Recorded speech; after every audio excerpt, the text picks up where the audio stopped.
가르베도스는 한때 인간들 사이에서 가장 강력한 악마 군주였다.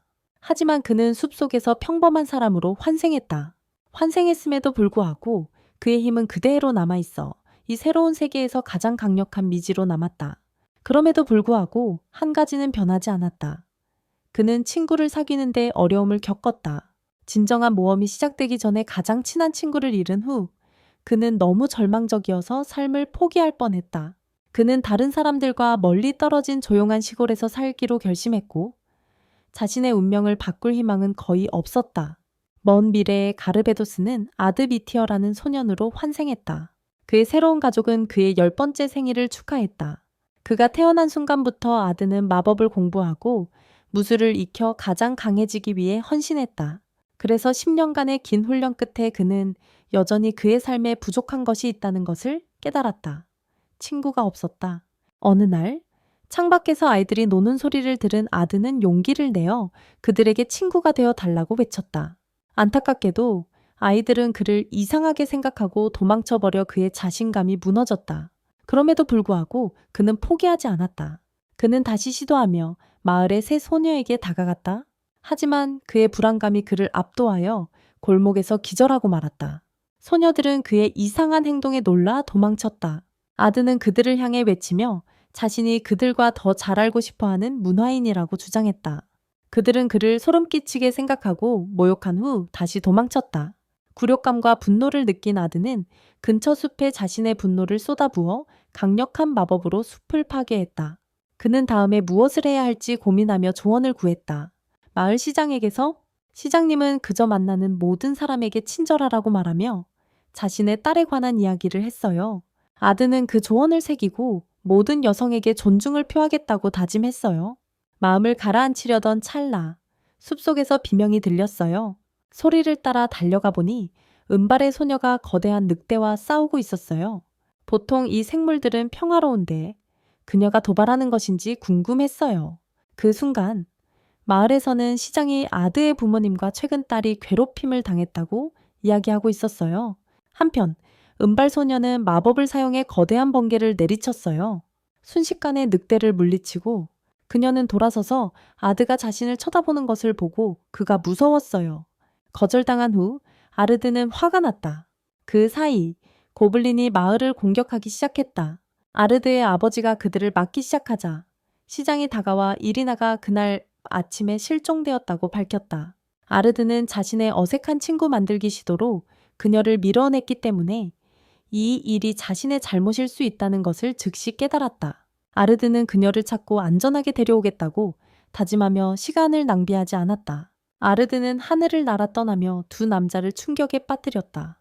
숲 깊은 곳에서 이리나는 사방에서 고블린에게 둘러싸였다. 그들은 그녀를 조롱하며 그들을 이길 수 있다고 생각하다니 어리석다고 말했다. 희망이 없는 이리나는 빠져나갈 방법이 없다는 것을 이해했다. 한 고블린이 그녀를 조롱하며 친구를 부를 거냐고 물었지만 그녀는 친구가 없다는 것을 알고 있었다. 모두에게 괴롭힘을 당하고 무섭다고 불리던 기억이 그녀의 마음속에 스쳐 지나갔다. 무거운 마음으로 이리나가 포기하며 무기를 땅에 떨어뜨렸다. 고블린들이 다가오며 공격할 준비를 했다. 그때 아드의 목소리가 들렸다. 그는 이리나의 곁으로 달려갔다. 그녀는 처음으로 그의 이름을 부르며 그가 왜 자신을 구하러 왔는지 물었다. 아드는 침착하게 자신이 이 약한 고블린들로부터 그녀를 구하러 왔다고 설명했다. 이리나는 그에게 도망치라고 경고했지만 아드는 거부했다. 그는 번개 마법을 활성화시켜 고블린들을 쉽게 처치했다. 고블린 리더를 향해 그는 살고 싶다면 도망치라고 경고했다. 하지만 고블린 리더가 공격했다. 아르드는 단 한 번의 시선으로 고블린들을 그 자리에서 폭발시켰다. 리더는 위험을 깨닫고 주유했다. 아르드는 그를 응시하며 깊은 두려움을 주었고 다시 한 번의 시선으로 리더를 산산조각 내버렸다. 그때 사르드는 이린에게 다가가 그녀가 괜찮은지 물었다. 혼란스러운 그녀는 그가 왜 자신을 구했는지 질문했다. 그녀는 너무 외롭고 고립되어 사라지고 싶었다고 고백했다. 사르드는 무릎을 꿇고 그 역시 외로움의 고통을 알고 있다고 말했다. 그는 다시는 친구를 배신하지 않겠다고 약속하며 과거 생에서 가장 친한 친구를 배신한 적이 있다고 인정했다. 그래서 그는 이제 그녀와 끊을 수 없는 유대감을 쌓고 싶었던 것이다. 이리나가 망설였지만 그가 항상 그녀 곁에 있어주고 배신하지 않을 것인지 물었다. 사르드는 악마 군주 가르바도스의 이름으로 맹세하며 약속했다. 이 말을 듣고 이리나는 그의 맹세를 받아들였다. 몇 년이 지나고 어느 아침 아르드는 침대에 누워있을 때 이리나가 그를 깨우러 왔다. 농담 삼아 그는 한창 젊은 여자가 남자의 방에 들어오는 이유를 물었다. 이리나는 그를 마법 아카데미에 함께 등록하자고 초대했다. 그들은 함께 교장 선생님을 만나러 갔다. 교장 선생님은 새 전설적인 영웅의 자녀들을 만나게 되어 신이 났다. 아르드는 불안한 기분이 들었다. 그가 원하는 것은 평범한 사람으로 살아가는 것이었다. 하지만 교장 선생님은 그들이 고블린으로부터 마을을 구했던 때를 언급하며 신체 검사 면제를 제안했다. 아드는 마지못해 받아들였고 곧 입학 시험을 치렀다. 그 후 성적을 확인했다.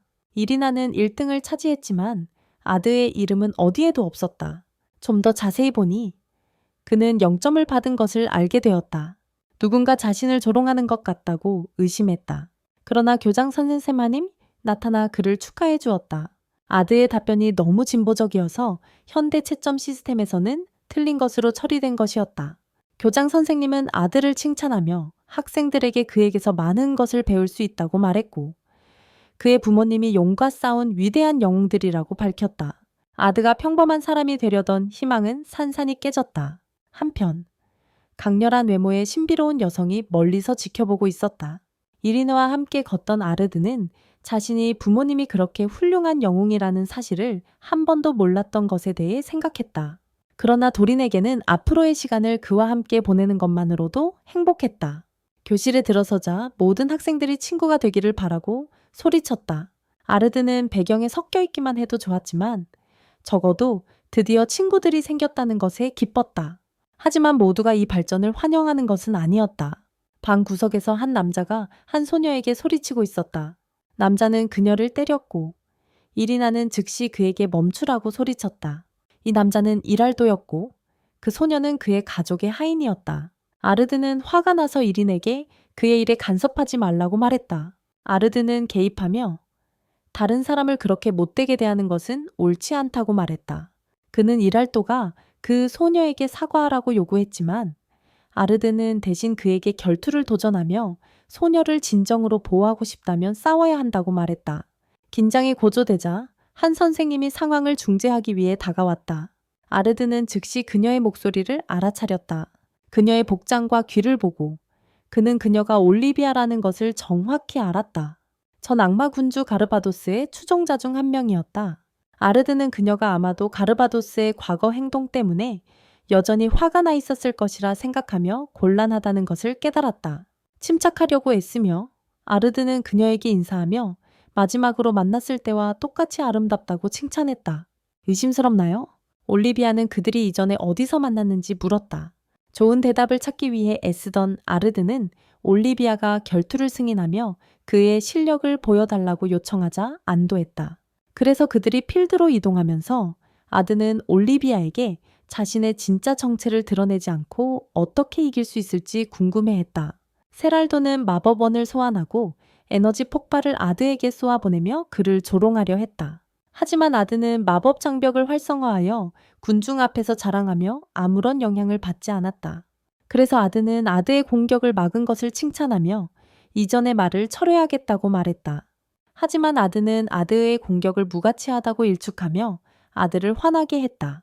이에 아드는 또 다른 불덩이를 소환하여 아드에게 던졌다. 그러나 다시 한번 아드는 마법 방패로 그것을 막았다. 아드는 충격을 받아 자신의 메가 플레어가 이렇게 쉽게 무력화된 것을 믿을 수 없었다. 하지만 아드는 그것이 재미있다고 생각했다. 그는 아드가 기본적인 플레어 마법을 메가 플레어라고 부르며 과장하고 있다고 생각했다. 아드는 예전에도 비슷하게 행동했으며 간단한 마법에 화려한 이름을 붙였다고 밝혔다. 하지만 그렇게 해서는 아무것도 얻을 수 없다는 것을 배웠다.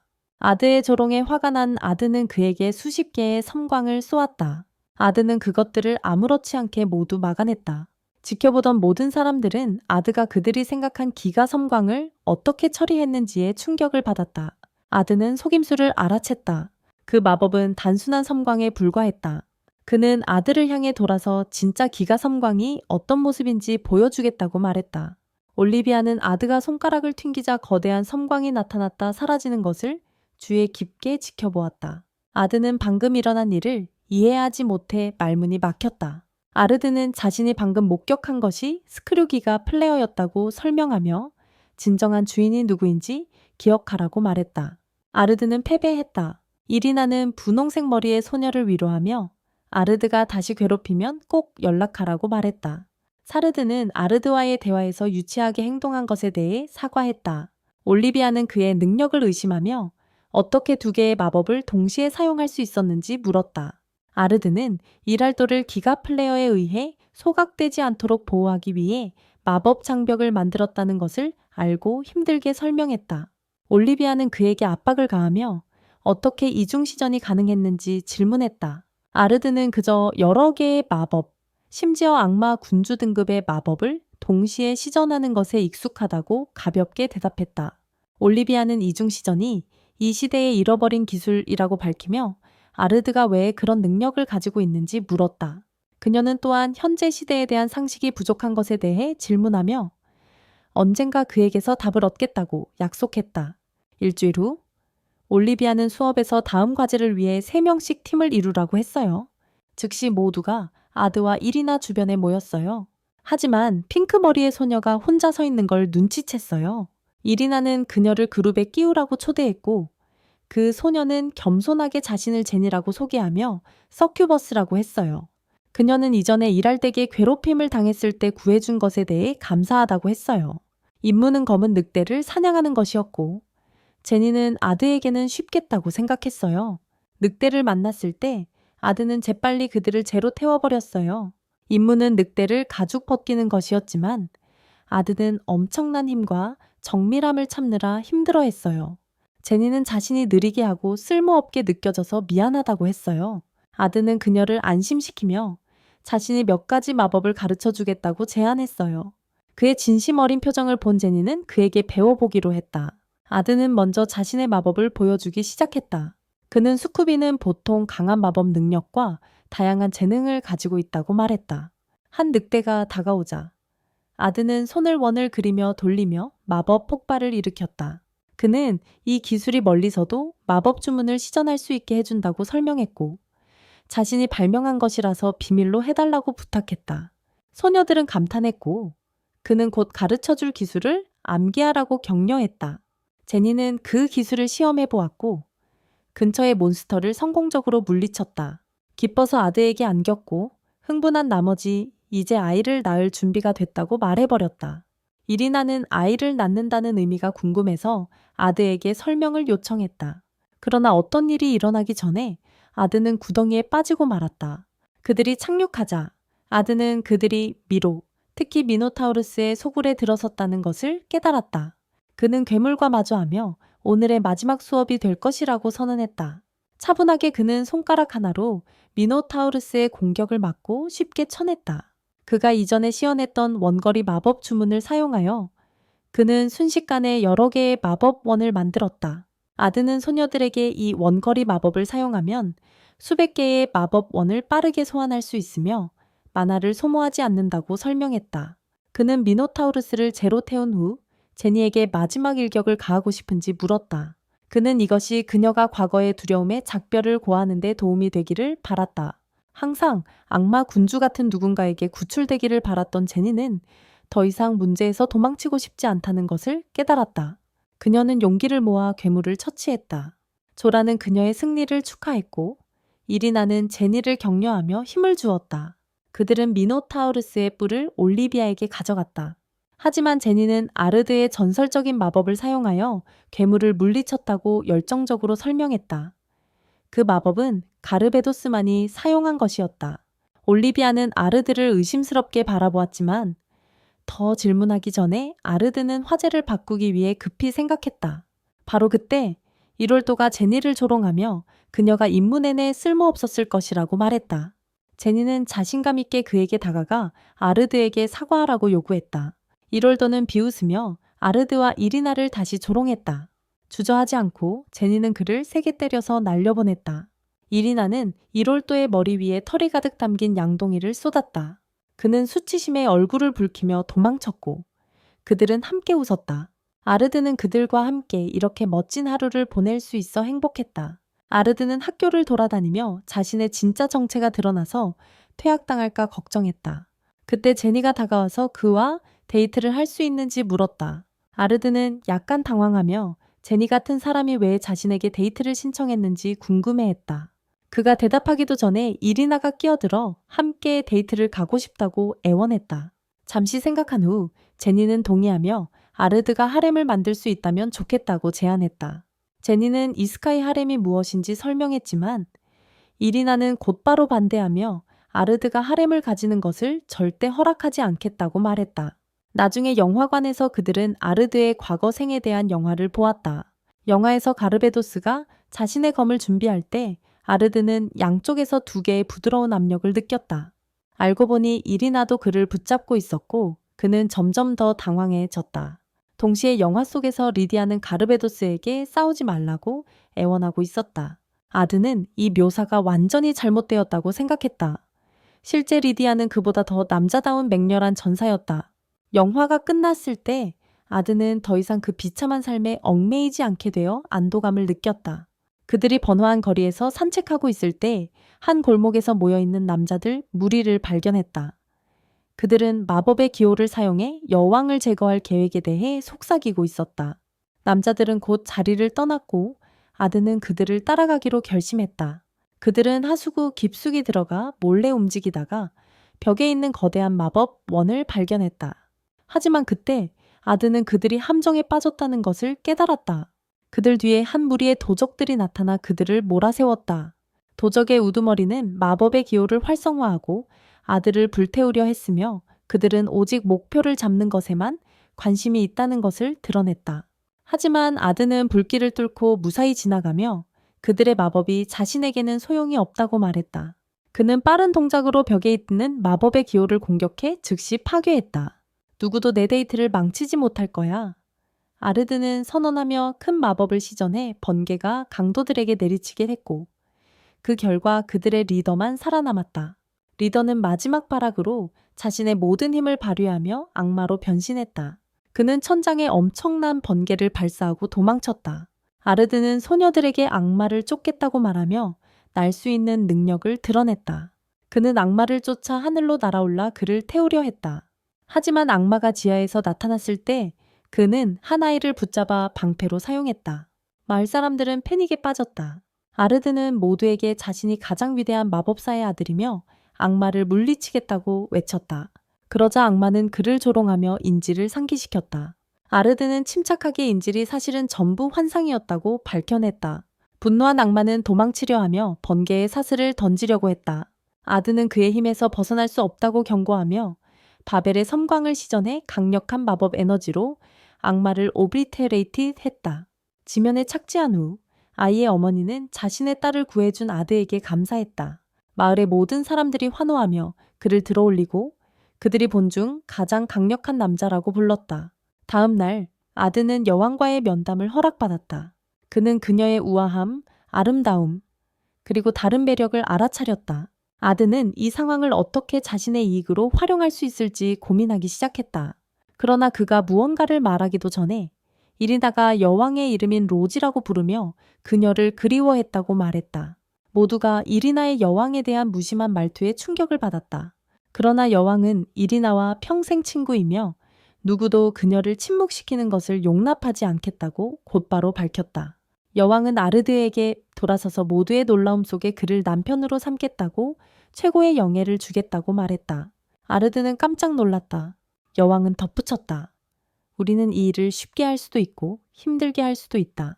선택은 당신의 몫이다. 그녀는 모두 앞에서 그에게 간청했지만 이리나가 끼어들어 아르드는 자신의 것이라고 주장했다. 반면 제니는 아르드의 하렘에 또 다른 여성을 추가하는 것에 신이 난 듯 보였다. 이 모든 드라마를 감당하기에는 너무 힘들다는 것을 깨달은 여왕은 한숨을 쉬고 아르드를 펜타곤 클래스로 승진시키기로 결정했다.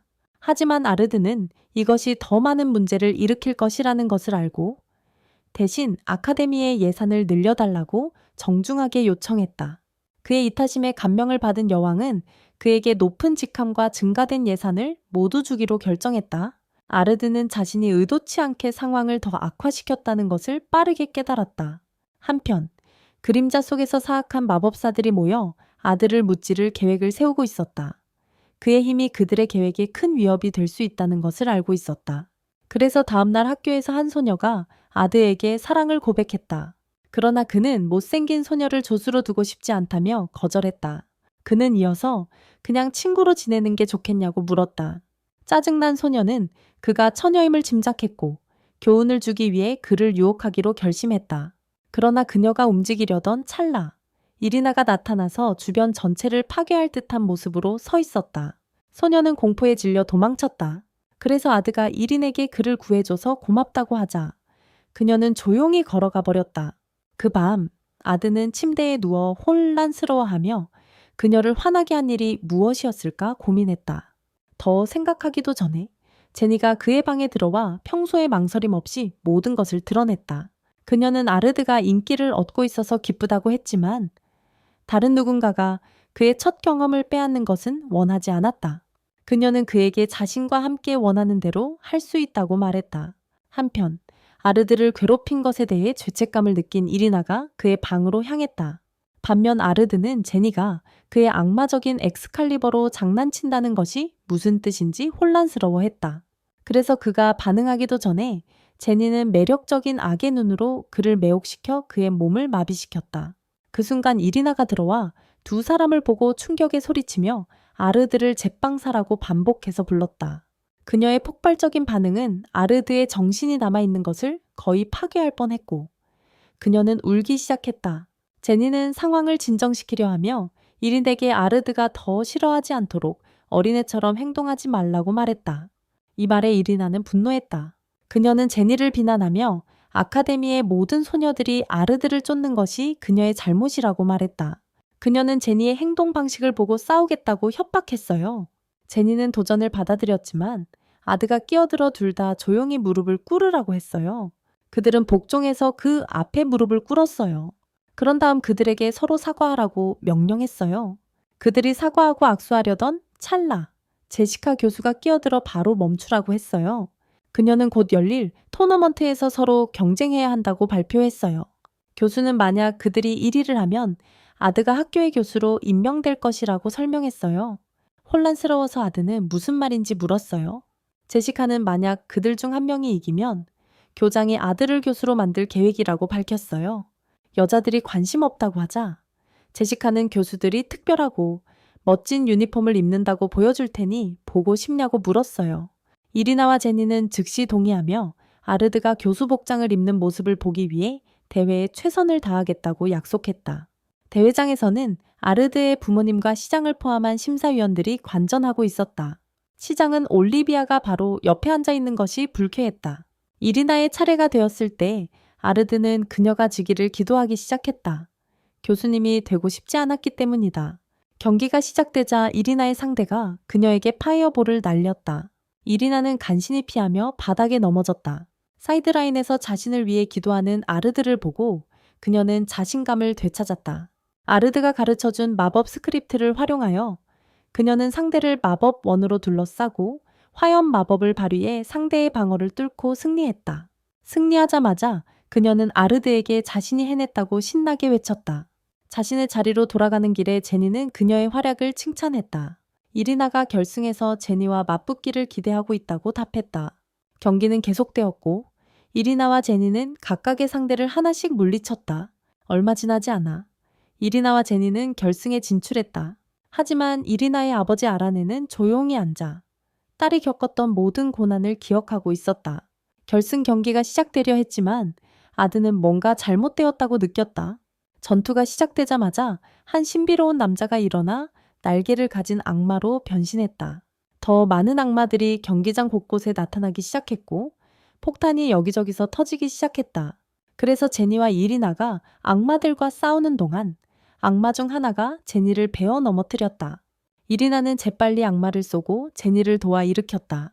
그들이 손을 잡자마자 거대한 스파크가 땅에 떨어졌고 그들 눈앞에 거대한 골렘이 형성되기 시작했다. 두 소녀는 모든 마법 에너지를 사용해 공격했지만 골렘은 전혀 영향을 받지 않았다. 골렘이 그들에게 다가오자 아라네가 그들을 방어하기 위해 나섰다. 그는 마법을 사용해 골렘을 들어올리고 땅에 부딪히게 하는 토네이도를 소환했다. 그는 힘을 증대시켜 골렘에 금이 가게 하고 결국 조각으로 부서뜨렸다. 이리나는 아버지가 얼마나 강력한지 보고 안도했다. 하지만 제시카 교수는 계획대로 일이 진행되고 있다는 것에 만족하며 비웃었고 갑자기 아라네의 등을 찔렀다. 모두 충격에 빠져 그녀가 왜 그런 일을 해뒀는지 의문을 가졌다. 제시카는 자신이 사실 드래곤의 왕 엘자르드라고 밝히며 이 모든 것을 이리나를 잡기 위해 계획했다고 말했다. 이리나가 도망칠 시간을 벌기 위해 제니는 모든 마법을 쏟아부었지만 엘자르드는 쉽게 그녀를 쳐냈다. 엘자르드가 그녀를 처치하려고 다가오자 이리나는 그녀를 막으려 달려갔지만 역시 옆으로 밀려났다. 이라나는 엘자드에게 대신 데려가 달라고 애원하며 친구가 다치지 않기를 간청했다. 드래곤 날개를 드러낸 엘자드는 이리나를 붙잡고 날아갔다. 그날 늦게 아르드는 마법을 사용해 아라네를 치유했다. 그가 깨어나자마자 이리나가 드래곤 왕에게 납치되었다고 말했다. 아르드는 그녀를 구하겠다고 다짐했고 아라네는 그를 국가의 가장 비밀스러운 장소인 왕실 금고로 데려갔다. 아르드가 떠난 후 그의 아버지는 아라네에게 아르드가 이리나에 대한 진실을 알게 되는 것이 걱정되지 않냐고 물었다. 아라네는 이리나가 자신의 비밀을 지키기 위해 평생 숨겨져 있었다고 설명했지만 아르드를 만나고 나서 변했다고 말했다. 이제 그는 아르드가 진실을 감당할 수 있을지 궁금해졌다. 한편 이리나는 아르드에게 솔직해지겠다고 약속한 것을 기억했다. 그녀는 자신에 대한 진실을 드러내려고 했지만 그녀가 말을 끝내기 전에 사라졌다. 그녀는 마법의 구체에 묶인 채로 깨어났고 엘자드는 그녀의 혈통이 이리나의 가족을 통해 흐르고 있다고 말했다. 엘자드는 혼돈의 구체를 보여주며 그녀의 피가 악신을 부활시키는 데 사용될 것이라고 설명했고 이를 통해 엘자드는 그녀가 싫어하는 세상을 파괴할 수 있다고 했다. 이리나는 아르드가 자신을 구하러 올 것이라고 소리쳤다.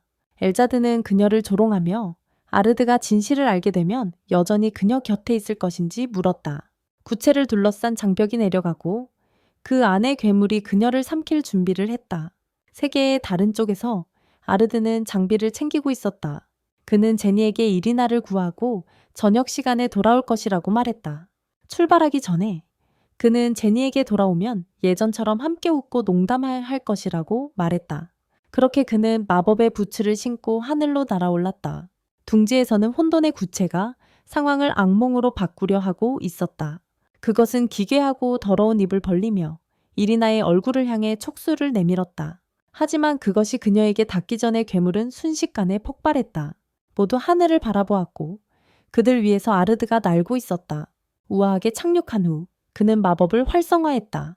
아르드는 9가지 다른 마법 주문을 시전하며 모든 힘을 한꺼번에 방출했다.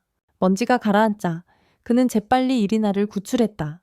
그녀는 그에게 달려가서 꼭 붙잡으며 내내 무서웠다고 말했다.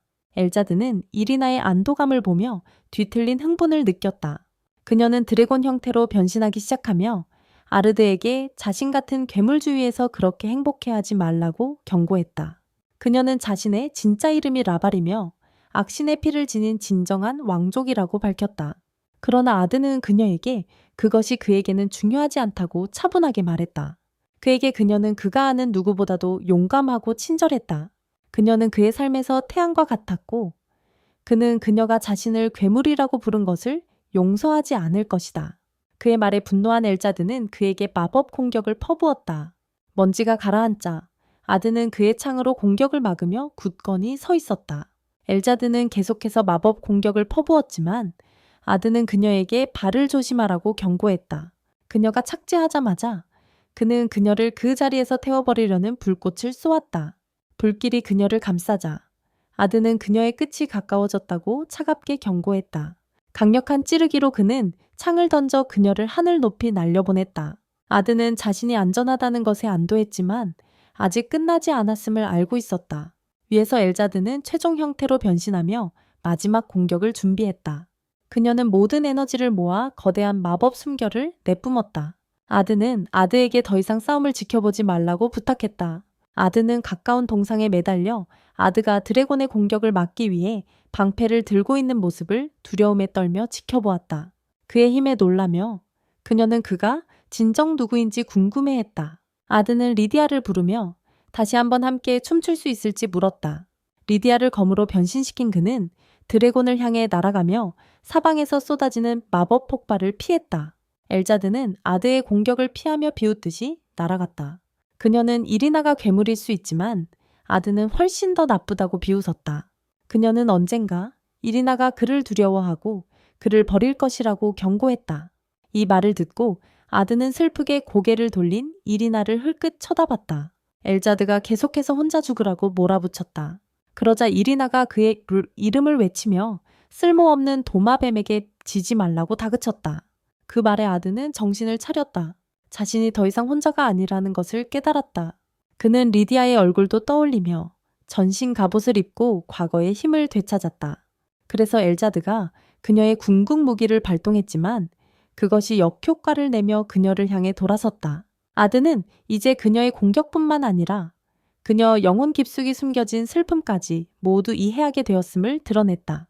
엘자드가 외로움 속에서 고통받았던 삶을 설명하기 위해서였다. 하지만 그는 그녀가 자신의 친구를 고통의 구렁텅이로 끌고 간 것에 대해 용서할 수 없었다. 그는 선 곳에서 죽으라며 시그마 코드를 활성화했다. 마법의 기호들이 나타나 그 위에 거대한 산을 만들어냈다. 기호들이 완전히 충전되자 그는 궁극기인 최후 통첩 제로를 발사했다. 전투가 끝난 후 이리나는 아르드에게 다가가 그가 얼마나 대단한 사람인지 말하려 했다. 하지만 아르드는 그녀를 바라보며 아직도 곁에 남고 싶어 하는지 궁금해했다. 아르드는 이린에게 아직도 그의 친구가 될 것인지 물었다. 그녀는 언제나 그의 곁에 있겠다고 안심시켰다. 그날 밤 한 소녀는 몬스터를 물리치고 드디어 언니 리디아를 도울 수 있어 행복했다. 그러나 그녀는 자신을 냄새 맡으며 3년 동안 던전에서 연마하며 너무 과했음을 깨달았다. 던전에서 나온 그녀는 주변 세상이 어떻게 변했는지 충격을 받았다. 골목으로 숨으러 뛰어들며 그녀는 3년이 지나도 정말로 상황이 그렇게 달라졌는지 궁금해했다. 그때 한 낯선 남자가 다가와서 그녀가 3,000여 년 동안 훈련한 것에 감명을 받았다고 말했다. 혼란스러운 그녀는 그가 무슨 뜻인지 물었다. 남자는 던전 안에서는 시간이 다르게 흐른다고 설명했다. 회의적인 그녀는 남자를 따라 도시를 돌아다녔다. 그는 사과한 후 자신이 한때 리디아와 가르바다의 부하로 있었음을 밝혔다. 그녀가 악마 군주에 대해 묻자 남자는 가르바도스가 죽었다고 말했다. 하지만 그는 비밀리에 그의 영혼이 아드메터로 이 세계에 환생했다고 덧붙였다. 아드가 자신의 의무를 저버렸다는 이야기를 듣고 그녀는 분노했다. 학교로 돌아가자. 교장은 더 많은 돈을 벌기 위한 최신 계획을 발표하고 있었다. 그는 학생들에게 학교 연극을 만들어 보는 것에 관심이 있는지 물었다. 여자아이들이 열심히 참여하겠다고 하자 그는 자신의 진짜 의도를 드러냈다.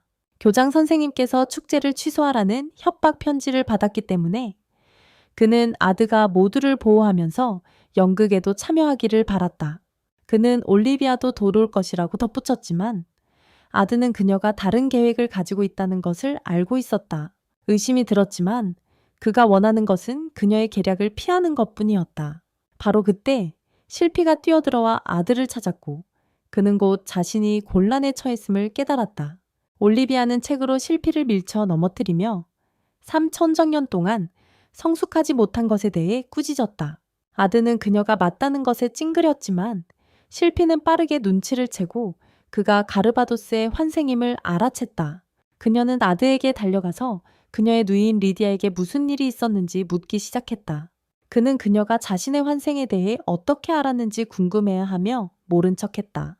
제니는 엿듣고 아르드가 악마 군주가 되는 것이 이해가 간다고 말했다. 올리비아는 가르바도스의 환생에 대해 듣고 싶다고 표현했다. 하지만 실피는 그에게 진실을 반드시 알아내겠다고 선언했다. 아르드는 쿨하게 평범한 여자에게는 관심이 없다고 대답했다. 분노한 실피는 그를 결투에 도전하며 코어처럼 도망친다고 비난했다. 이라나는 개입하여 실피에게 조용히 하고 아르드를 괴롭히지 말라고 말했다. 그 말에 실피는 충격을 받았고 언니를 떠올렸다. 그녀는 이란에게 친구가 되어달라고 간청했다. 하지만 이라나는 평범한 소녀와는 친구가 되지 않는다며 거절했고 실피의 희망을 산산조각 냈다. 분노한 실피는 이란에게 결투를 도전했다. 그녀는 아르드에게 돌아서서 이리나가 그의 전투를 대신하게 한 것에 대해 그를 비난했다. 아르드는 이것이 올리비아가 바랐던 결과라는 것을 깨달았다. 마지못해 그는 결투를 수락했지만 모두를 혼란스럽게 하기 위해 일부러 지기로 결심했다. 전장에서 아르드는 실피와 마주했다. 관중들은 그에게 그녀를 이기라고 재촉하며 그녀를 도마라고 불렀고 이는 오히려 그녀의 분노를 키웠다. 그녀는 그에게 돌진하며 맹렬히 검을 휘둘렀다. 아르드는 그녀의 공격을 막아내며 각 타격을 조심스럽게 받아쳤다. 그가 싸우면서 그녀와의 소호흡을 맞추는 것이 아마도 다른 사람들을 의심하게 만들고 있다는 것을 깨달았다.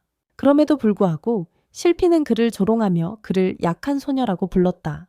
그녀의 말이 그에게 영향을 미쳤고 그는 한 번만 가격한 후 경기를 던지기로 결심했다. 하지만 그녀의 검이 그의 얼굴에 위험하게 가까워졌을 때 그는 틈을 보았다. 하지만 이것은 바로 실피가 계획한 것이었다. 그녀는 재빠르게 공격하여 그의 눈을 찔렀다. 본능적으로 아르드는 앞으로 나아가 그녀를 밀쳐내고 자신의 검을 그녀에게 겨누었다. 올리비아는 아르드의 승리를 선언했지만 그는 자신이 함정에 빠졌다는 것을 알았다. 그럼에도 불구하고 실피는 악마 군주보다 자신이 더 강하다는 것을 증명하기 위해 궁극의 악마 무기를 소환하고 비밀 기술을 발휘했다. 아르드는 맨손으로 공격을 막았고 먼지가 가라앉자 그는 그녀를 노려보았다. 실피가 또 다른 공격을 시작하기도 전에 아르드는 모든 마법을 방출했다. 그 순간 올리비아가 개입하여 실피에게 멈추라고 말했다. 그녀는 모든 학생들에게 독을 넣어 의식을 잃게 만들었다고 밝혔다. 올리비아는 실피에게 꾸짖으며 리디아는 언니가 얼마나 어리석어졌는지 보고 실망할 것이라고 말했다. 그리고 누구도 그 역할을 맡고 싶어 하지 않아서 자신이 악신 역할을 맡겠다고 제안했다. 그 후 그룹은 방문객들로부터 어떻게 돈을 벌 수 있을지 논의하기 시작했다. 지니는 신나서 손님을 끌기 위해 메이드 카페를 열자는 아이디어를 내었다. 그녀는 수백 명의 여성이 아들을 섬기는 생각이 좋아서였다. 그녀는 자신이 만든 메이드 복장을 나눠주었고 모두를 충격에 빠뜨렸다. 아드는 한눈에 보고 이 영상이 수익화가 되지 않을 것이라고 생각했다. 그래서 남자들은 기대에 부풀었지만 여자들은 그런 복장을 입는 것을 단호히 거부했다. 지니는 그들의 반 친구들만 방문하는 것이 아니라고 상기시켰다. 그들은 아르드에게도 봉사할 기회를 얻었고 어쩌면 그를 유혹할 수도 있었다. 마지못해 소녀들은 동의했다. 아르드는 계획이 수익화만 된다면 괜찮다고 말했다. 실피가 끼어들며 자신이 기꺼이 모든 복장 방어막을 벗어버리겠다고 했다. 지니는 실피는 보여줄 게 별로 없다고 반박했다. 그래서 아르드는 두 가지 일이 길고 힘들 것임을 깨달았는데 그중 하나가 이번 주였다. 교실의 남쪽 까마귀가 그들을 지켜보고 있었다. 광대 같은 인물이 아르드를 몰래 염탐하며 실피에게 진실을 폭로하려 계획하고 있었다. 축제 기간 동안 아르드는 학교를 순찰하며 이리나와 데이트하는 척했다. 어느 순간 한 남자가 이린에게 자신의 육즙 가득한 막대를 먹이겠다고 제안했다. 하지만 그녀는 차갑게 대답했다. 아르드의 것이 그의 작은 설득보다 더 크다고. 결국 그들은 거막나무에 도착했다. 특별한 무언가가 봉인되어 있다는 소문이 있는 곳, 심지어 이리나의 아버지도 그 뒤에 숨겨진 이야기를 전부 알지 못했다. 올리비아는 나무에 숨겨진 비밀을 밝힐 수는 없지만 아르드가 거망 토너먼트에서 그녀를 이긴다면 말해줄 수 있다고 암시했다. 그녀는 이미 그의 동의 없이 그를 등록시켰다. 아르드는 연극으로 이미 바쁘다고 항의했다. 하지만 올리비아는 그가 참가하지 않으면 그의 진짜 정체를 폭로할 수도 있다고 위협했다. 그녀는 그의 얼굴에서 웃으며 그에게 선택의 여지를 주지 않았다. 몇 시간 후 메이드 카페가 드디어 준비되었다. 아르드가 들어가기 전에 진니가 나타나 마법으로 그를 매료시켰다. 그때 이리나가 화가 나서 도착했고 그녀의 절친을 유혹하려 한다고 소리쳤다. 진니는 자신을 변호했다. 진니는 이린에게 그들은 단지 아르드를 섬기고 있다고 말하며 그녀가 정말 그들과 경쟁할 수 있는지 의문을 제기했다. 이 말을 들은 이리나는 하녀 복장을 입고 그를 자신의 유일한 주인으로 섬기겠다고 선언했다. 셀피는 그녀가 대신 그를 섬기도록 타협하자고 제안했다. 그러나 진니는 재빨리 그녀를 막으며 아무도 그녀의 평평한 몸이 도움이 되길 원하지 않는다고 말했다.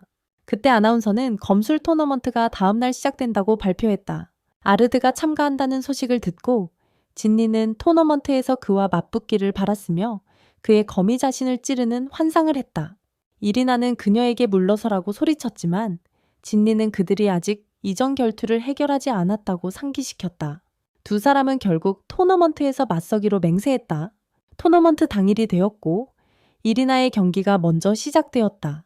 그녀는 재빨리 상대를 이겼고 실피도 마찬가지였다. 올리비아를 마주한 남자는 시작도 하기 전에 항복했다. 아드가 승리하자 그는 이 단계에서 너무 쉽게 지는 것이 의심을 살 것임을 깨달았다. 곧 진니의 차례가 왔다. 그녀의 상대는 거대한 남자로 그녀에게 돌진하며 검으로 그녀를 밀쳐냈다. 아드는 진니가 얼마나 불안해하는지 눈치채고 그녀가 질까 걱정했다. 일어나서 그녀에게 이기면 원하는 대로 하게 해주겠다고 말했다. 그의 말에 용기를 얻은 진이는 앞으로 달려가 가짜 동작을 한 뒤 상대를 쓰러뜨리고 기절시켰다. 그녀는 기뻐하며 승리를 축하했다.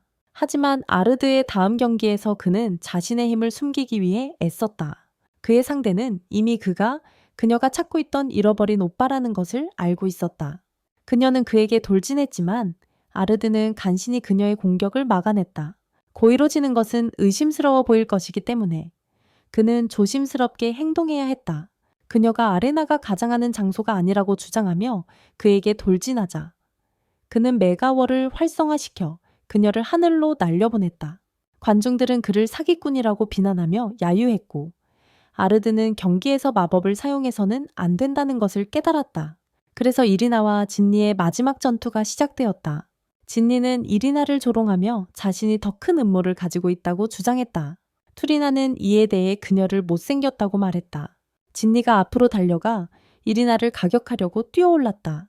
하지만 이리나는 자리를 지키며 아르드에게 하렘을 허락하지 않겠다고 소리쳤다. 진니는 그녀에게 그의 긴 검을 원한다고 솔직히 인정하라고 방역했다. 관중들은 싸움 중간에 왜 아르드에 대해 계속 이야기하는지 바폴드했다. 카리에나 아르드는 그 순간 그의 인생이 끝나기를 바랐다. 이제 진지해진 소녀들은 마지막 일격을 주고받으며 동시에 타격을 입혔다. 먼지가 가라앉자 진니가 쓰러지고 이리나가 승자로 선언되었다. 무대에서 내려오면서 이리나는 아르드가 이제 그녀의 것이라고 선언했다. 하지만 그들은 누가 진정으로 그를 소유하고 있는지 계속해서 다투었다. 멀리서 광대가 지켜보며 모든 것이 제자리를 찾아가고 있음을 깨달았다. 그는 자신의 계획을 시작할 준비가 되었다. 드디어 연극의 날이 다가왔다. 실피가 이리나를 바라보았을 때 그녀는 언니 리디아가 생각났다. 하지만 이리나는 이렇게 큰 무대에서 연기하는 것에 대해 매우 긴장하고 있었다. 아드는 그녀를 위로하며 그냥 등장하는 것만으로도 연극을 더 아름답게 만들 것이라고 말했다.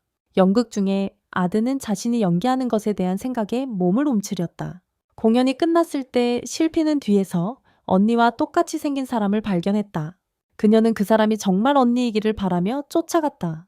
하지만 마침내 그 얼굴을 보았을 때 리디아가 아니었다. 가슴이 아픈 실피는 눈물이 날 뻔하며 언니를 얼마나 그리워했는지 깨달았다. 그 순간 광대가 그녀 앞에 나타났다.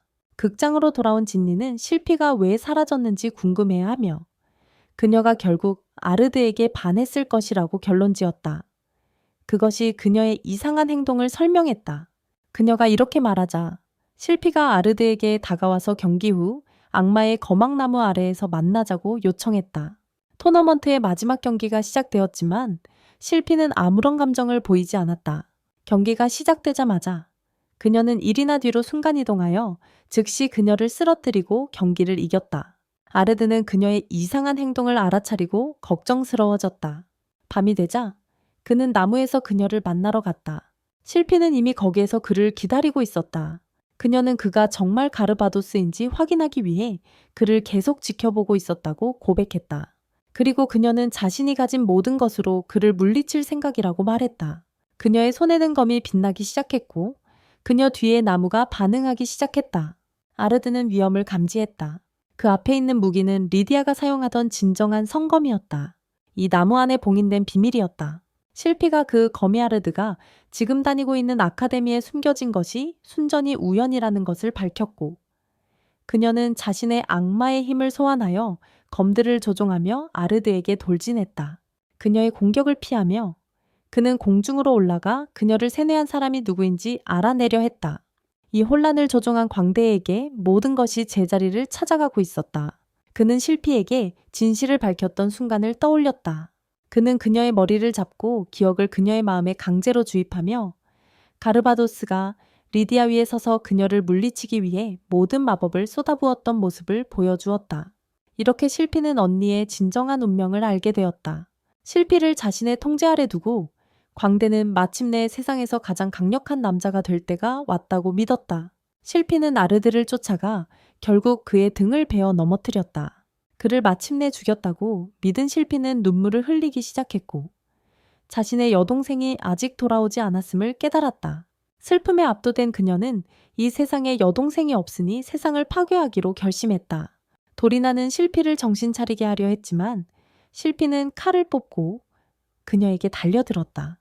이리나는 자신을 방어하는 데 성공했고 진리는 도움을 주기 위해 불덩이를 쏘았다. 그러나 실피는 진리를 차버리며 이린에게 그녀를 제거할 것이라고 경고했다. 도리나는 단념하지 않고 그들이 자매이기 때문에 자신이 실피를 막겠다고 선언했다. 바로 그때 아르드의 목소리가 실피에게 멈추라고 명령했다. 아르드는 자신의 모든 힘을 풀어놓았다. 실피가 다시 그에게 돌진했지만 그가 마법 취소 주문을 시전하려 할 때 그녀는 그것을 쉽게 베어냈다. 아드는 실피를 구할 수 있는 유일한 방법은 그녀의 명예를 지키는 것이라는 것을 깨달았다. 그녀가 그에게 돌진할 때 그는 그녀의 공격을 능숙하게 피하며 조용히 카운트다운을 했다. 마지막 순간 그는 방역을 위해 앞으로 나아갔다. 그러나 그때 리디아의 검에서 실피에게 멈추라고 외치는 목소리가 들렸다. 광대가 나타나 실피의 실패에 실망하며 그녀를 쓸모없는 개라고 불렀다. 다드는 그가 무엇을 노리고 있는지 물었다. 광대는 그의 목표가 아들을 제거하고 검을 사용해 그들의 주인을 부활시키는 것이라고 밝혔다. 그 말과 함께 그는 검을 들고 아드에게 돌진했다. 하지만 그가 돌진하는 동안 부상을 입은 것은 오히려 광대뿐이었다. 아드는 재빠르게 돌아서 광대의 팔을 베어냈다. 절망한 광대는 공중으로 날아오르며 공중 공격을 시도했다. 그가 검의 마법을 활성화하려고 했지만 오히려 그 무기에 감전되었다. 검이 그를 거부했다. 아드는 침착하게 광대에게 말했다. 신성한 검을 다루는 법을 보여주겠다. 광대의 가면이 땅에 떨어졌다. 하지만 아드는 전투가 진정으로 끝난 것이 아님을 알고 있었다. 그가 리디아의 검을 잡으려 할 때 그녀의 목소리가 그를 바보라고 부르는 소리를 들었다. 그녀의 영혼이 검에서 나타난 실피에게 다가갔고 여전히 예전과 같다고 꾸짖었다. 리디아는 실피에게 상황이 이렇게 된 것에 대해 가르베도스를 탓하지 말라고 말했다. 그의 잘못이 아니었다. 그녀가 원하는 것은 실피가 자신의 삶을 최대한으로 살고 언젠가 다시 만나는 것이었다. 그 마지막 말을 남기고 리디아의 영혼은 검으로 돌아가 사라졌다. 그래서 몇 달이 지났다. 보름달 아래 아르드와 두 소녀는 현장 학습을 하고 있었다. 카드를 하던 중 아르드는 마법학자 비르타와 챔피언 리디아가 이제 트레이딩 카드에 등장했다는 것을 알게 되었다. 그들의 마차가 돌에 부딪혔고 갑자기 주변의 시간이 멈췄다. 눈 깜짝할 사이에 그들은 사라졌다. 그 뒤에 찾아온 침묵 속에서 한 소년이 그들 앞에 나타났다. 아르드가 그가 누구냐고 묻자 소년은 대답했다. 나는 신이라고 할 수 있어. 그래서 아르드는 이 설명을 받아들이기로 하고 그들이 소환된 이유를 물었다. 소년은 무한한 세계가 존재하며 각 세계마다 고유한 과거와 미래가 있고 시간이 앞으로 흐르면 되돌릴 수 없다고 설명했다. 하지만 세계의 흐름을 방해하려는 존재가 있었고 악마 군주와의 접촉은 세계가 사라지게 할 것이라고 했다. 아르드는 소년의 말에 혼란스러워했다. 그래서 신은 그에게 이 존재를 제거하고 자신이 남아있도록 하라고 요청했다. 그렇게 그는 그들에게 작별을 고했다. 갑자기 그들은 두 개의 달이 있는 하늘 아래에서 깨어났다. 아르드는 그들이 과거로 멀리 이동했다는 것을 깨달았다. 그는 3000년 전 재앙이 일어나기 전까지 하늘에 두 개의 달이 있었다고 설명했다. 그들은 이제 가르바토스가 지배하는 국가에 있어야 했다. 그래서 신이 악마 군주에 대해 말한 것을 떠올리며 아르드는 가르바토스를 만나는 것이 그들의 유일한 진전을 이룰 기회일 수 있다고 이해했다. 이리나가 그를 꼭 안으며 무섭다고 말했다. 제니는 소외되고 싶지 않아 그에게 달라붙었고 두 소녀는 자신들이 과거로 순간 이동했다는 것을 잊은 듯했다. 갑자기 그들은 여자의 비명을 들었다. 그 여자는 죽음의 침에서 도망치고 있었고 바위에 부딪혔다.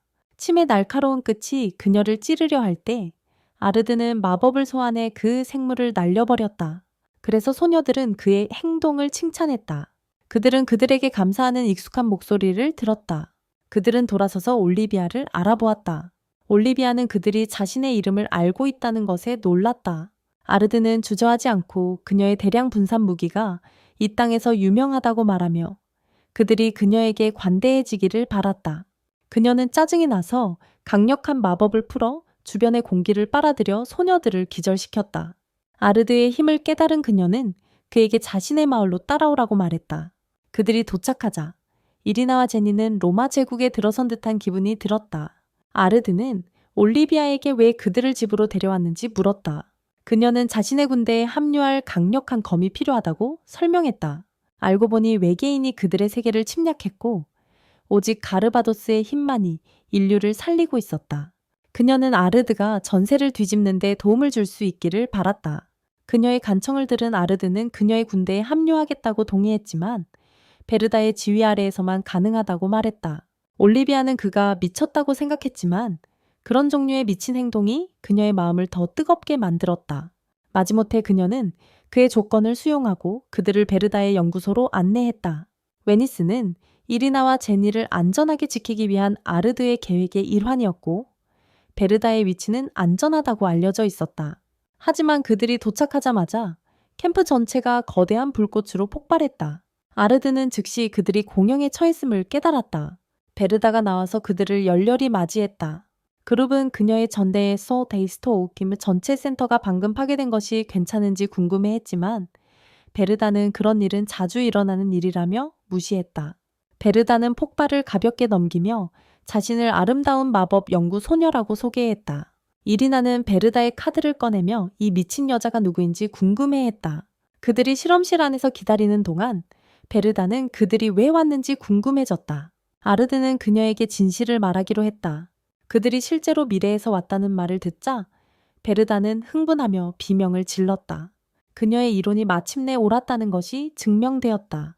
그녀는 그들을 받아들이기로 했지만 단 한 가지 조건이 있었다. 바로 그때 소피가 문을 박차고 들어오며 베르다를 쫓았다. 그녀는 베르다를 잡지 못하고 리디아를 부르며 외쳤다. 무거운 발소리가 다가오고 아드는 3천년 동안 보지 못한 대포의 시선을 고정했다. 소녀들은 리디아의 아름다움에 감탄했다. 하지만 리디아가 베르덱에 소리치기 시작하자 그들은 그녀가 강렬한 아마존 전사와 더 비슷하다는 것을 깨달았다. 리디아는 폭발적인 감정을 가라앉힌 후 진니를 발견하고 그녀를 꿈같은 빌라로 초대했다. 진니의 긴장을 알아차린 리디아는 진니가 이전에 플롯을 개발한 적이 없다고 추측하며 그녀가 희귀한 보물을 발견한 것 같다고 생각했다. 상황이 악화되기 전에 아드는 개입하여 리디아를 밀치고 진정하라고 말했다. 리디아는 그가 로맨스에 간섭하지 말아야 한다고 주장했다. 아르드는 그녀가 전쟁 범죄를 저지르고 있다고 반박했다. 모욕을 느낀 리디아는 그에게 결투를 도전했다. 아르드는 동의했다. 연구소 밖에서 리디아는 주먹을 쥐고 그에게 돌진했다. 아르드는 그녀의 공격을 능숙하게 막아내며 겨우 몇 밀리미터 차이로 발차기를 피했다. 미소를 지으며 리디아는 몰에 한 줌을 쥐고 그의 얼굴에 던진 후 그를 돌기둥으로 날려보내는 상향 주먹을 날렸다. 아르드는 그녀의 태도가 전혀 변하지 않았다고 생각했다. 그는 뛰어내려 그녀에게 다시 달려갔다. 리디아는 그의 주먹을 정통으로 맞고는 그를 옆으로 차냈다. 제어를 되찾은 아르드는 머리로 맞고 그녀를 차내보냈다. 두 사람은 지치고 힘든 상태에서 서로에게 돌진하며 얼굴에 주먹을 날렸다. 몇 시간의 잔혹한 싸움 끝에 그들은 땅에 누워 헐떡였다. 리디아는 그가 자신이 예상했던 것보다 더 오래 버텼다고 인정했다. 아르드는 그녀가 이렇게 거칠게 하는 걸 좋아하지 않는 것 같다고 반박했다. 걸어가면서 아르드는 지금이 살아있기 최악의 시점이라고 중얼거렸다.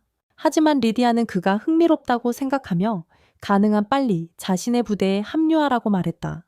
그는 진니와 이리나를 안전하게 지키는 데 집중하고 싶다고 거절했다. 그러자 그녀는 그의 힘이 필요하다고 말했다. 그 말을 듣자 아르드에게는 추억이 떠올랐다. 그는 그녀를 돌아서서 동의했지만 오직 그녀가 그에게 마왕을 만날 수 있게 허락한다면만이었다. 리디아는 그에게 마왕은 오직 신뢰할 수 있는 사람만 만난다고 알려줬다. 아드는 그 존경을 받기 위해 큰 업적을 이루어야 했다. 그가 동의하자 리디아는 그의 머리를 쓰다듬었다. 아드는 그녀의 부드러운 목소리를 다시 들을 수 있다는 것에 얼마나 그리웠는지 깨달았다. 그날 밤 늦게 라티마라는 하녀가 자신을 소개하며 아드에게 리디아의 집을 자신의 집처럼 대하라고 말했다. 그녀가 떠난 후 아드는 자신의 손으로 친구를 제거해야 했던 그 때를 떠올렸다. 그는 다시 리디아를 가까운 친구라고 부를 수 있을지 의심했다.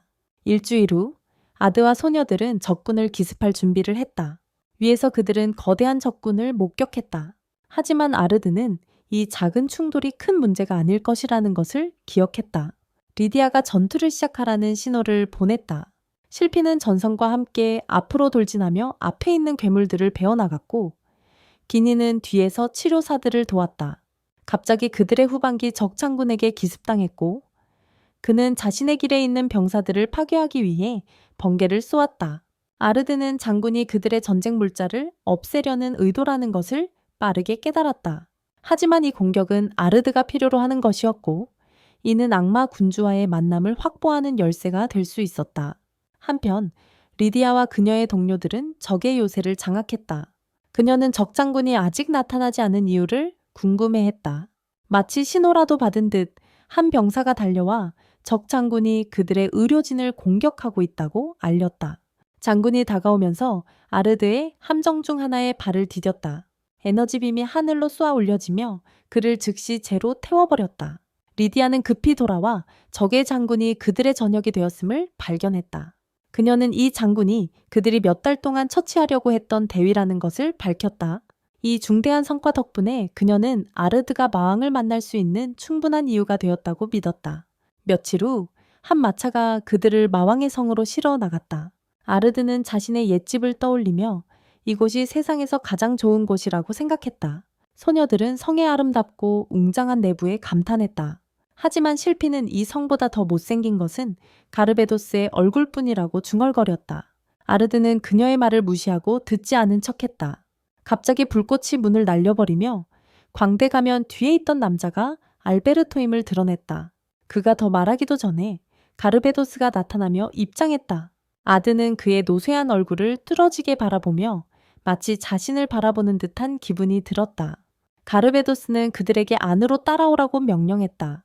리디아가 그와 대화를 시도하는 동안 아드는 가르베도스가 그녀에게 얼마나 차가운지를 알아차렸다. 가르베도스는 그의 왕좌에 앉아 신입들을 관찰했다. 이리나는 그의 얼굴이 자신이 본 것 중 가장 인상적이라는 생각을 할 수밖에 없었고 진리는 악마 군주와 아드가 팀을 이루기를 바랐다. 가르베도스는 그들이 말하는 악마 군주가 누구인지 혼란스러워하며 물었다. 리디아 역시 그들이 무슨 이야기를 하고 있는지 전혀 알지 못해 아들을 불안하게 만들었다. 가르베도스는 세상에 또 다른 악마 군주라는 사람을 알고 있다고 밝혔지만 그 사람이 왜 지금 그렇게 불리고 있는지 이해하지 못했다. 아드는 이를 오해로 치부하려 했지만 마음속 깊은 곳에서는 끔찍한 일이 일어났다는 것을 감지했다. 버르타의 연구실 안에서 그들은 현재의 악마 군주를 둘러싼 미스터리에 대해 논의했다. 버르타는 누군가 역사의 흐름을 바꾸었을 가능성이 있다고 추측했으며 이는 신이 그들을 이 세계로 소환해 위협을 제거하게 한 이유를 설명할 수 있었다. 그녀는 이 세계의 악마 군주가 3년 전에 나타났고 그의 진정한 출처는 아무도 알지 못한다고 밝혔다. 게르베도스조차도 이 개인을 물리칠 수 없었다. 그들이 계속 이야기하기도 전에 리디아가 방에 뛰어들어와 그들이 전선에 합류해 달라고 긴급히 요청했다. 그들이 산을 오르면서 리디아는 그들의 적이 저주받은 왕이라고 설명했다. 아드는 그 이름이 언급되자 얼어붙었다. 저주받은 왕은 리디아에게 마법을 걸어 아드가 이전 생에서 그녀를 끝내게 만든 인물이었다. 아드의 긴장한 표정을 보며 리디아의 거대한 포신들이 걱정스럽게 기울어졌다. 아드는 이를 털어내며 자신은 단지 싸움이 기대된다고 주장했다. 성에 접근하자 토네이도가 갑자기 형성되어 그들의 전선을 찢어버렸다. 아드는 다가오는 위협을 파괴한 사람이었다. 리디아는 그의 높아진 동기를 알아차렸지만 그의 미소를 보았을 때 그는 과거에 그것을 얼마나 싫어했는지를 기억했다. 이번에는 역사가 반복되지 않도록 다짐했다. 그들은 앞으로 나아갔고 그러다 거대한 폭발이 일어나 건물이 불타기 시작했다. 그들의 눈앞에서 적의 군대가 불길에 휩싸였다. 그들이 가까이 다가가자 갑자기 저주받은 왕의 머리가 칼에 베었다. 어둠 속에서 그들의 적을 물리친 인물이 나타났다. 아드는 그가 누구인지 물었고 그 인물은 자신을 마왕이라고 소개하며 가르베도스의 군대에 전쟁을 선포한 후 그림자 속으로 사라졌다. 다음날 아침 국가의 가장 강력한 지도자들이 마왕의 전쟁 선언에 대해 논의하기 위해 모였다.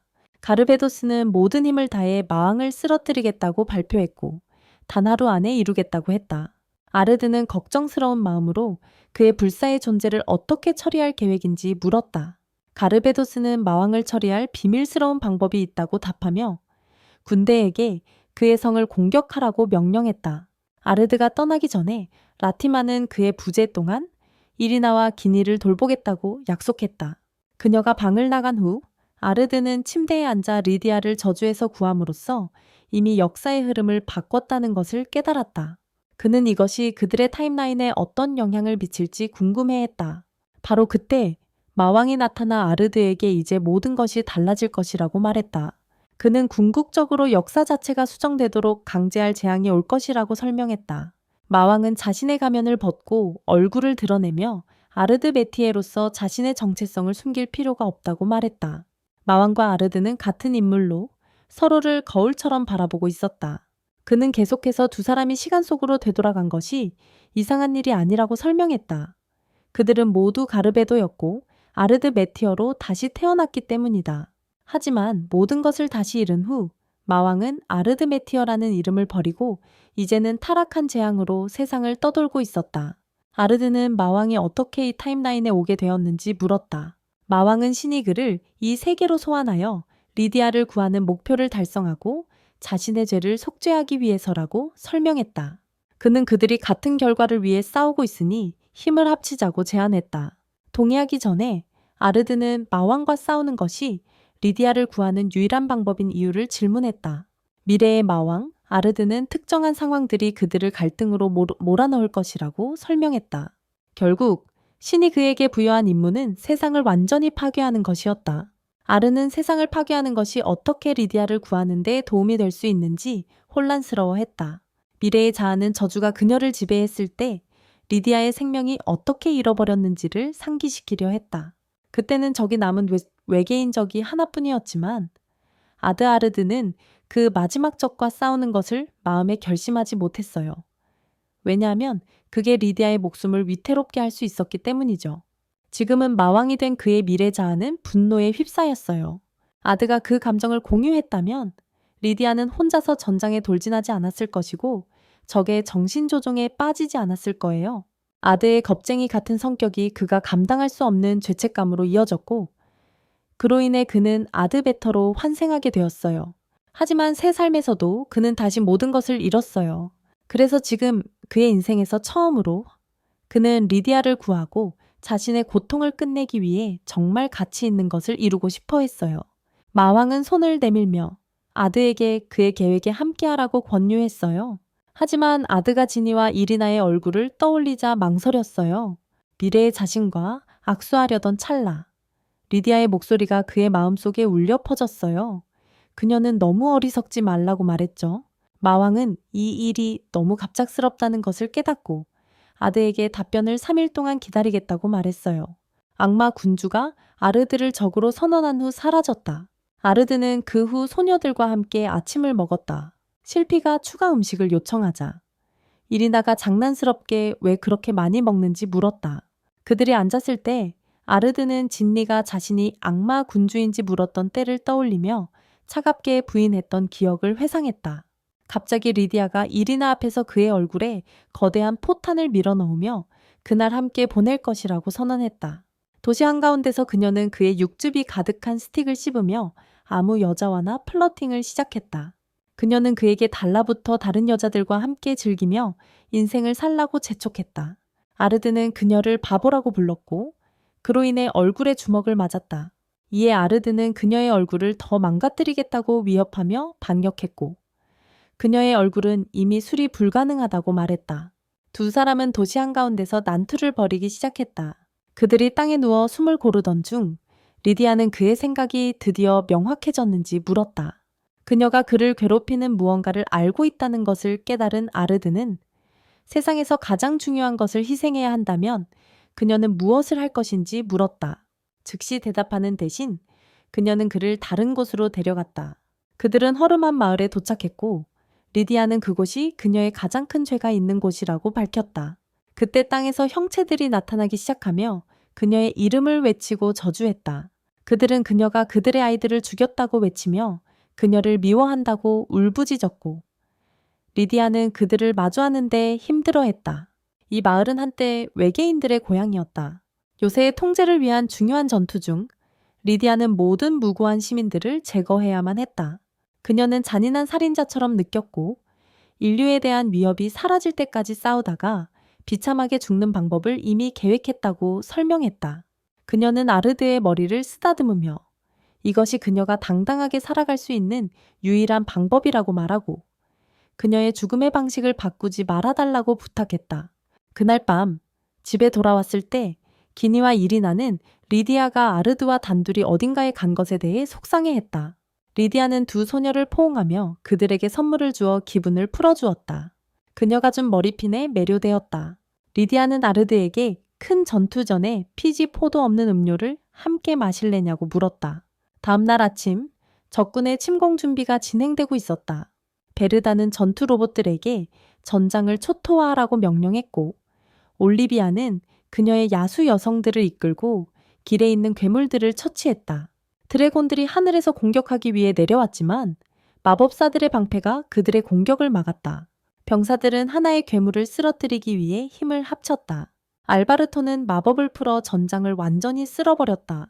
하지만 가르베도스는 그의 지옥의 문을 사용하여 마법이 아군에게 해를 끼치기 전에 삼켜버렸다. 가르베도스는 악마 군주의 군대가 끝이 없는 것처럼 보이며 끊임없이 다시 나타난다는 것을 깨달았다. 하지만 그는 리디아가 상황을 바꾸는 데 도움을 줄 것이라고 희망했다. 실피와 등을 맞대고 서 있는 리디아는 뭔가 이상하다는 것을 느끼고 후퇴하기 시작했다. 동시에 아드는 미래의 자신과 맞섰다. 악마 군주는 아드가 리디아를 구할 계획인지 물었다. 아드는 그녀가 원하는 것이 아니기 때문에 구하지 않을 것이라고 대답했다. 그녀가 진정으로 원하는 것은 모든 사람을 구한 후 자신의 죄를 속죄하는 방식으로 죽는 것이었다. 그의 또 다른 자아는 아드가 정말로 그녀의 그 소원을 이룰 수 있을지 의심했지만 어쨌든 그와 싸우기로 결심했다. 갑자기 그는 강력한 마법 공격을 퍼부었고 아드는 그것을 피할 수 있었다. 그 후 아드는 모든 마법을 쏟아부었지만 그의 적은 갑옷에 의해 보호받아 아무런 피해를 입지 않았다. 아르드의 발 아래 마법의 원이 형성되었다. 아르드는 수십 개의 문양이 나타나 그를 날려버릴 준비를 하자 높이 뛰어올랐지만 그는 그것들을 모두 파괴하는 데 성공했다. 착지하자 그는 자신의 공허 구멍을 활성화하여 미래의 자신을 아래로 끌어당기며 땅에 짓눌렀다. 하지만 마왕은 탈출하여 주문의 효과를 무효화했다. 두 사람은 서로의 마법을 무효화할 수 있다는 것을 깨달았고 그로 인해 교착 상태에 빠졌다.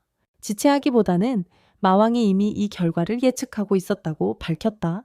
그래서 그는 전투가 시작된 날 아르드의 대답을 예상하고 있었다. 아르드는 갑자기 친구들이 위험에 처해 있다는 것을 깨달았다. 저택에서는 이리나와 진니가 아르드의 검을 위한 칼집이 누가 될지를 두고 논쟁하고 있었다. 라티마가 들어와 그들을 방해하며 아르드가 즉시 떠나라고 명령했다고 말했다. 어두운 숲을 달리면서 라티마는 이것이 아르드의 비밀 계획의 일환으로 악마 군주의 불사의 근원을 밝혀내기 위한 것이라고 설명했다. 소녀들은 그 계획이 무엇인지 물었고 라티마는 악마 군주가 영혼 분리 마법을 사용했다고 밝혔다. 그는 자신의 영혼을 몸에서 분리하여 불사를 이루기 위해 크리스탈에 넣었다. 하지만 그의 육체는 결코 크리스탈에 가까이 갈 수 없었다. 크리스탈이 파괴된다면 그의 불사는 끝나게 된다. 그들의 임무는 크리스탈을 찾아 파괴하는 것이었고 현재 진행 중인 전투는 단지 분산 작전일 뿐이었다. 이리나는 왜 그들이 이 임무에 선택되었는지 궁금해했다. 진니는 아빠 아르드가 화내기 전에 그냥 지시를 따르라고 말했다. 그 순간 라티마는 위험을 감지하고 소녀들을 밀쳐내며 자신의 다리에 공격을 받았다. 그녀는 적들을 저지하는 동안 그들에게 도망치라고 재촉했다. 라티마가 공격자들과 마주하자 소녀들은 서둘러 도망쳤다. 전장에서 베르다는 적군을 향해 계속해서 공격을 퍼부었다. 몇몇이 그녀의 측면을 공격하려 하자 그녀는 돌며 레이저 권총으로 그들을 쏘았다. 악마 군주 군대는 천천히 전진하며 길에 있는 모든 짐승들을 짓밟았다. 한편 실피는 혼란 속에서 언니가 어디로 갔는지 궁금해했다. 악마 군주의 성 깊은 곳에서 이리나와 진니는 그의 영혼을 담고 있는 수정구를 발견했다. 그들은 창을 소환하며 공격할 준비를 했다. 하지만 그들이 앞으로 나아가자마자 마법의 덫이 작동하여 그들을 묶어버렸다. 혼란스러운 그들은 라티마가 그들 앞에 나타나 그들의 고군분투가 무의미하다고 말하는 것을 보았다. 이 모든 것은 악마 군주의 궁극적인 계획의 일환이었고 그녀는 과거의 익숙한 얼굴들을 보게 되어 기뻤다. 전장으로 돌아온 악마 군주가 아르드에게 친구들이 살아있는 모습을 보고 싶다면 항복해야 한다고 조롱했다. 그는 이것이 리디아를 그녀의 운명에서 구하는 유일한 방법이라고 주장했다. 리디아가 행복해지더라도 아르드는 그녀의 생명을 끝낸 것에 대한 후회를 안고 살아야 할 것이다. 그래서 악마 군주는 그의 눈에 다른 사람들의 생명은 아무 의미가 없기 때문에 이 세상의 모든 것을 파괴하겠다고 약속했다. 그는 아르드가 리디아의 시체를 보았을 때 같은 기분을 느꼈을 것이라고 확신했다. 마지막 기회를 제공하며 그는 아르드에게 친구들이 운명을 맡기 전에 다시 고려해보라고 촉구했다.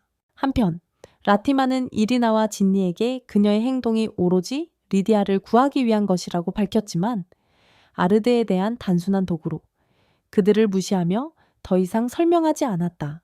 진니는 이린에게 걱정하지 말라고 말했다. 비록 현재 상태에서는 마법을 사용할 수 없지만 그들은 비전형적인 형태의 마법을 배웠다. 그들은 함께 아르드의 비밀 스크립트 마법을 활성화하여 함정에서 벗어났다. 하지만 라티마는 그들의 노력이 헛되다고 말하며 수백 마리의 전설적인 괴물들을 소환하기 시작했다. 그녀가 생물들을 풀어놓자 거대한 토네이도가 갑자기 나타났다. 토네이도가 하늘에서 내려오며 리디아가 내려오고 주변의 괴물들을 모두 쓸어버렸다. 이리나와 진니는 리디아가 그들을 찾았다는 사실에 놀랐다.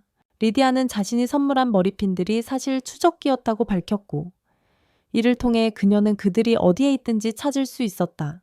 그녀는 라티마에게 포기하라고 말하며 맞섰지만 라티마는 이를 받아들일 수 없었다. 리디아를 구하고자 하는 열망에 이끌린 라티마는 그럴 경우 세상을 파괴하겠다고 맹세했다. 그녀는 모든 괴물들을 소환했지만 리디아는 재빠르게 그들을 베어내고 라티마를 기절시켰으며 그녀를 바보라고 불렀다. 라티마가 의식을 잃자 리디아는 그녀를 조심스럽게 눕히고 괴물들을 향해 돌아섰다. 그녀는 괴물들에게 자신을 걱정해 준 것에 감사하지만 이것이 자신이 선택한 운명이라고 말했다. 그래서 그녀의 목표는 모든 사람이 미소를 지을 수 있는 세상을 만드는 것이었고 그 과정에서 자신이 초래한 모든 피해 대가로 비참하게 죽는 것도 감수해야 했다. 그녀는 리디아로서 존재하기 전에 챔피언이 되기로 선택했다. 결단력을 가지고 그녀는 공중으로 뛰어올라 과거에 연연하지 말라고 그들을 재촉한 후 검을 내려 결정체를 부수었다. 마왕의 불사의 존재가 드디어 파괴되었다.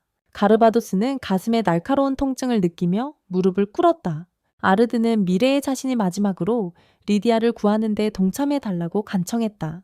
하지만 아르드는 미래의 자신이 정말로 그녀를 구하고 싶어 하는지 아니면 단순히 그녀를 죽인 죄책감에서 도망치고 있는 것인지 의문을 제기했다. 아르드는 그를 이기적이라고 부르며 오직 자신의 욕망만을 생각한다고 말했다. 이것이 리디아가 진정으로 원하는 것을 줄 수 있는 단 한 번의 기회라고 아르드는 선언했다. 그의 상대는 그에게 입 다물라고 소리치며 모든 에너지를 쏟아부었고 자신을 구하고 싶어하는 것은 사실이지만 리디아와 영원히 함께 살고 싶다는 진정한 바람도 있다고 말했다.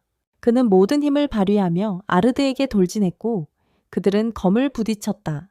그들이 싸우는 동안 그의 나이 많은 자아는 아르드가 왜 환생했는지 물었다. 리디아 없이 사는 외로움에서 벗어나기 위해서가 아니었다면 그는 아르드가 그녀에게 마지막으로 한 말을 잊었는지 물었다.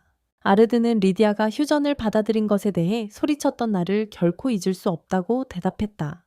그는 모두가 평화롭게 살 수 있도록 비공격 조약을 원했지만 리디아는 그것이 외계인들에게 더 많은 병력을 모을 시간을 줄 뿐이라고 믿었다. 아르드가 마음을 바꾸지 않겠다고 말했을 때 그녀는 그를 배신자라고 불렀다. 그는 화가 나서 그녀가 그렇게 느낀다면 혼자서 해보라고 말했고 그녀가 원하는 것에는 신경 쓰지 않겠다고 했다. 그 차가운 말들은 그의 미래자아의 가장 큰 후회였다. 그가 그녀에게 솔직했더라면 그녀는 죽지 않았을지도 모른다. 그는 이번에는 리디아를 구하겠다고 맹세하며 아르드를 밀쳐내고 그를 향해 돌진했다. 마법의 장이 갑자기 그의 길을 막았고 리디아의 팔이 나타나 그의 검을 뒤로 끌어당겼다. 아드는 이것이 정말 리디아가 원하는 것이라면 자신의 미래 자아를 끝내야 한다는 것을 깨달았다. 그는 검을 들고 끝이다 라고 말했다. 그의 미래 자아는 그를 막으려 했고 아드에게 리디아와 함께했던 소중한 순간들을 상기시켰다. 그녀가 거칠었던 시절과 올리비아가 그를 유혹하려 했던 때까지 절망적으로 그는 아드에게 기다려 달라고 간청하며 리디아를 잃는 것이 그녀를 얼마나 사랑했는지를 이해하는 유일한 방법이라고 고백했다. 그의 몸이 분해되기 시작하자 아드의 몸은 금빛으로 빛났다.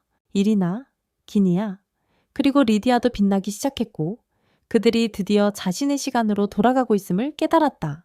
에너지 구체들이 땅 곳곳에서 반짝였다. 리디아는 그들을 바라보며 미래가 어떤지 알 수 있는지 물었다. 모두가 미소 지으며 살 수 있는 시대인지. 제니는 적절한 말을 찾기 위해 애쓰며 매일 그런다고 인정했어요.